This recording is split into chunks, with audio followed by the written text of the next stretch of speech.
Hey, Lisa. Hey Nathan, welcome back. Thank you. How's your week been? Uh, oof. It's been a week. I'm not gonna lie. It's been a week. It's the white people. What's your issue with the white people? Well, honestly, what's not the issue with the white people? I think that there's a difference between a Caucasian person and a white person. Like, okay, a Caucasian person is someone whose skin just happens to be like lighter than yours. And they're just trying to get through life in America the same as anyone else. And they don't treat you any different. It's like the one thing they treat you no different. Ugh. But the white people. It is like the moment that they see you, they know that they're white and you're not. You know the ones I'm talking about, right? Yes. Like the ones that come into our community on their high horses and they want some sort of merit badge for coming to spend the evening with the help. Don't get me wrong. I'm not talking about like all of America. I'm talking about like the majority of America. The ones that keep the good old boy system in place and the other ones that give their silent consent to protect their privilege. Honestly, it's pretty much the same as I feel about cops. Like, I know all cops are assholes, but if you ask me if I trusted a cop that I did not know before he put that badge on, I tell you I hate cops. Plain and simple. And I wish like I could sit here and make my speech pretty for you and plentiful for your ears, but really that just wouldn't be true to myself. Every time I see them uniforms,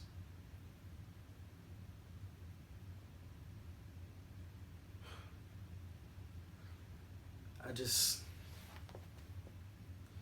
I start to think about all the times those bastards harassed me.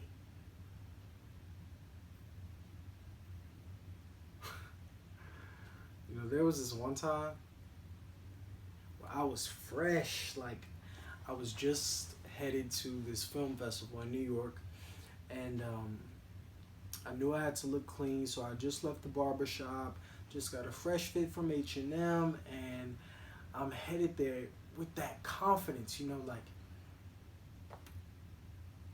you got the whole world in your hands, and nobody can stop you, and you're just like, I'm the king of this.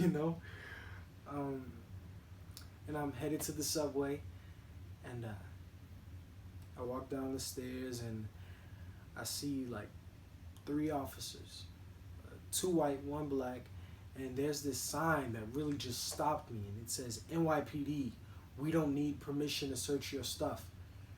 And in my head, I'm like, yes, you do. But instead, I just like smiled, and I tried to get through there as quick as I could because I just didn't want any trouble. And they were looking at me, but they let me go. And I looked ahead at these white boys, and they're loud, playing on their games, but it's like they did not even notice. And it stopped me dead in my tracks. Like, I damn near had a full-blown panic attack in the middle of the subway.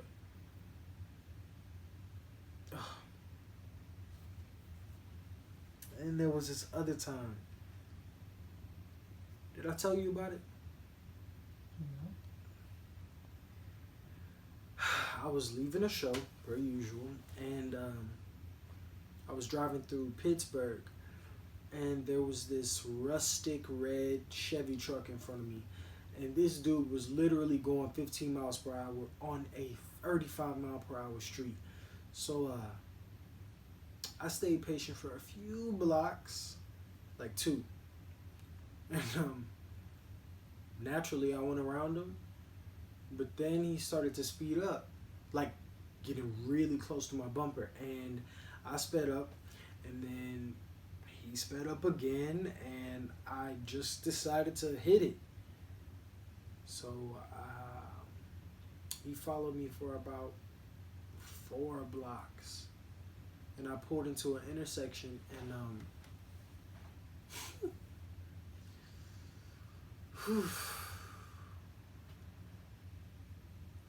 I was surrounded by police squad cars. I'm just thinking like, fuck. Like, we all have seen this story before. You can get killed by one cop, let alone 20. All their guns drawn, pointed at my car, and I see an officer approaching. And he opens the door.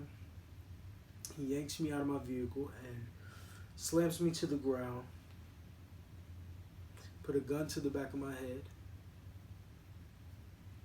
And I went into survival mode. Like, I was just trying to prove, like, I'm one of the good ones.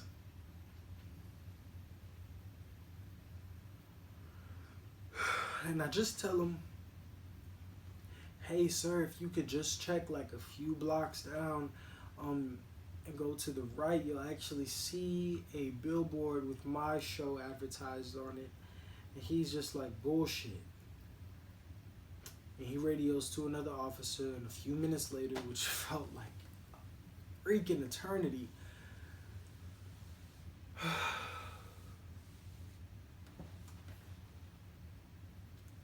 he helps me off the ground after they confirmed that I was not lying. And I guess he thought these were good words, just some good advice.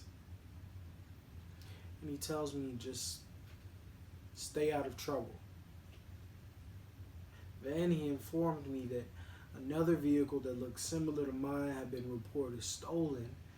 And at the time, I was driving a 2003 Toyota Corolla, a yellow one at that.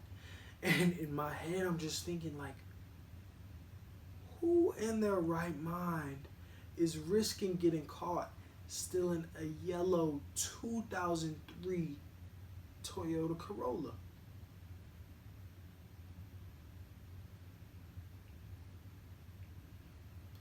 And after that night, I started to dig like a little deeper. I just wanted to know, when did I start doing this? This apologizing for my skin tone. And it goes all the way back to childhood. And then I realized, I guess everything in therapy goes back to childhood. You know that line that every black mother says before their kids walk into the store? And she's just like, don't ask for shit, don't touch shit, and don't go in there showing your color. I mean, that's something that every person in my generation has heard since they're like 3.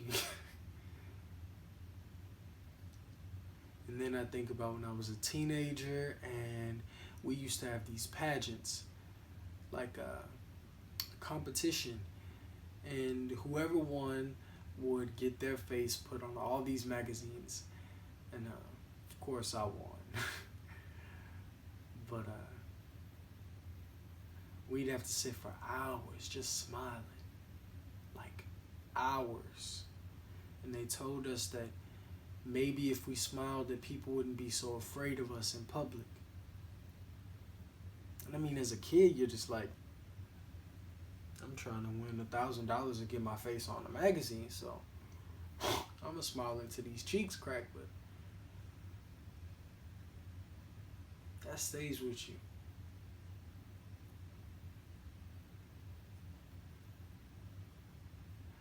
tired of feeling like I'm something grotesque.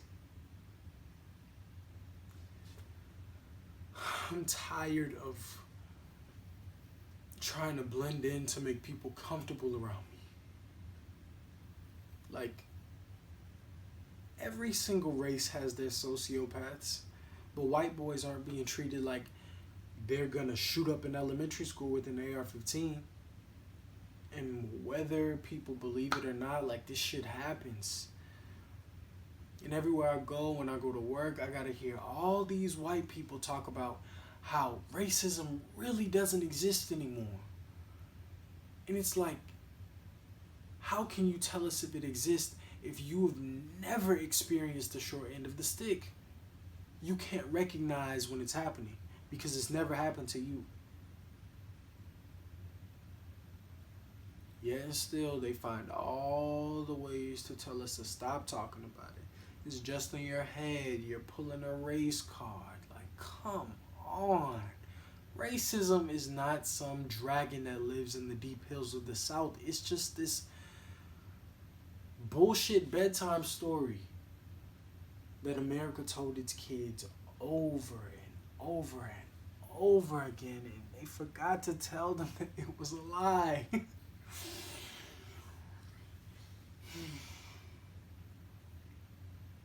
was just a lie that became convenient.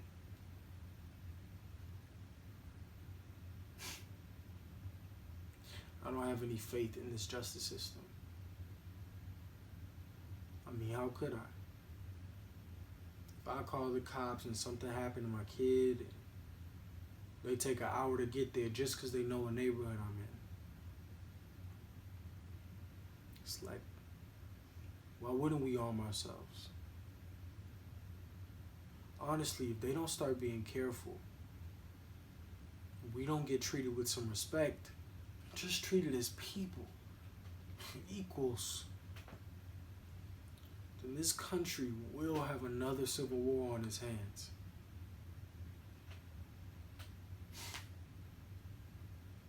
I can promise you that.